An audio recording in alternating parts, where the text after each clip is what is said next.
अस्सलाम दोस्तों, welcome back to my YouTube channel. दोस्तों, Bismillah cooling center Tanda blogs में आप लोगों का वेलकम हो गया।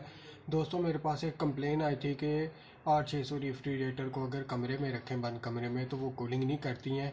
तो चलिए इसी टॉपिक पे बात करते हैं और आप लोगों को बताते हैं कि ये क्यों कूलिंग नहीं करती और इनमें क्या मसला आता है कि ये कूलिंग क्यों नहीं करती हैं और ये कैसे कूलिंग करेंगी बंद कमरे में। तो चलिए चलते हैं, आपको दिखाते हैं और खुद भी देखते हैं। तो मेरे पास कंप्लेन आई थी पेल की।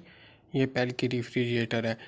इसमें मसला ये आ रहा था कि ये भी एक बंद कमरे में पड़ी हुई थी, कूलिंग नहीं थी कर रही। तो इसमें भी इन्वर्टर कंप्रेसर आता है। कंप्रेसर के बारे में आप लोगों को बाद में बताता हूँ। ये कैनवर्ड की फ्रिज आ गई है, इसमें भी यही मसला आ रहा था कि बंद कमरे में कूलिंग नहीं कर रही। ये R600 कंप्रेसर है, simple R600 compressor, simple inverter में आता है। ये बंद कमरे में थोड़ी सी कूलिंग सही तरीके से करता है। इसके बाद अभी दूसरा कंप्रेसर आ रहा है। कंप्रेसर के बारे में आप लोगों को बता रहा हूँ। ये आता है इन्वर्टर कंप्रेसर, जो इन्वर्टर में आता है, डीसी इन्वर्टर कंप्रेसर में। ये रूम में कभी भी कूलिंग नहीं करेगा क्योंकि ये ऑटो सेंसर होता है। अगर रूम में थोड़ा सा टेम्परेचर हाई है तो ये कभी भी कूलिंग नहीं करेगा, आपकी रेफ्रिजरेटर कभी भी कूलिंग नहीं करेगी। तो दोस्तों, इसके बाद एक और कंप्रेसर आ रहा है। कंप्रेसर, उसी कंप्रेसर की वीडियो में मैं आप लोगों को बताऊंगा कि रेफ्रिजरेटर बंद कमरे में किस तरीके से कूलिंग करेगी। ठीक हो गया दोस्तों।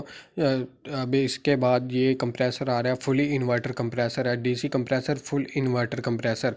ये कंप्रेसर फुल इन्वर्टर में आता है। इसमें स्टेबलाइज़र भी होता है, सारा सिस्टम इसके अंदर लगा होता है। अगर बिजली एकदम से जाए आए तो ये एकदम ऑन नहीं होता, 2 मिनट या 3 मिनट के बाद जाके ये ऑन होता है।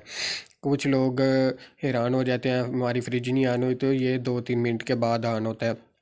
तो दोस्तों, आप लोगों ने करना क्या है कि अगर आप लोगों ने बंद कमरे में रखी हुई है फ्रिज, चारों कोने बंद है, तो आप लोगों ने उसके ऊपर फ़ैन लगा देना, तो इंशाल्लाह आपकी रेफ्रिजरेटर फुल कूलिंग करेगी। तो दोस्तों, नेक्स्ट वीडियो देखने के लिए चैनल को लाइक